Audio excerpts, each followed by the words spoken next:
Hello everyone, so as you can see, and I hope you can guess from the name of this video, we are starting new build, and this time we will be focused on slightly different thing because it's a machine Krieger humanoid or robot Altair in 120 scale. It comes from Hasegawa, and I decided to build it because this topic was interesting for me for quite a long time, and I got several kits in my stash, and somehow I was still, let's say, not sure if I should build it, if I can build it in a pretty way, let's say. So that's why I decided to give it a try, and that's what we'll be doing in this video.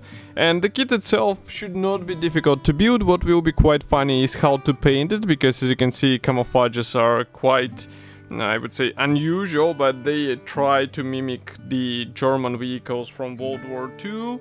And we have a, let's say, final sample of this kit, so it means you'll get all the same stuff as what you'll see in this build video. So I have assembly manual taken out. Maybe I'll close the lenses so that it won't be that bright for you. And just to open it, here you can see first interesting thing that almost all parts will be used for assembly of this humanoid robot. And assembly process here, it actually starts with leg parts. So there are some sections which are covered with, as you can see, the top panel, which actually hides the seam between two halves, but there are also some parts which will be joined out of two halves and there is nothing to hide the joint, so it will require some sanding in order to get a smooth connection, and that will be an interesting thing to work on. So I would suggest we start immediately. We take all the plastic sprues and we begin with all this stuff.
So here you can see the final result of this assembly, I would say, and it's quite an interesting build, but somehow I got, let's say, burned out when I was building this robot because with some issues around and also the issues with airbrush even.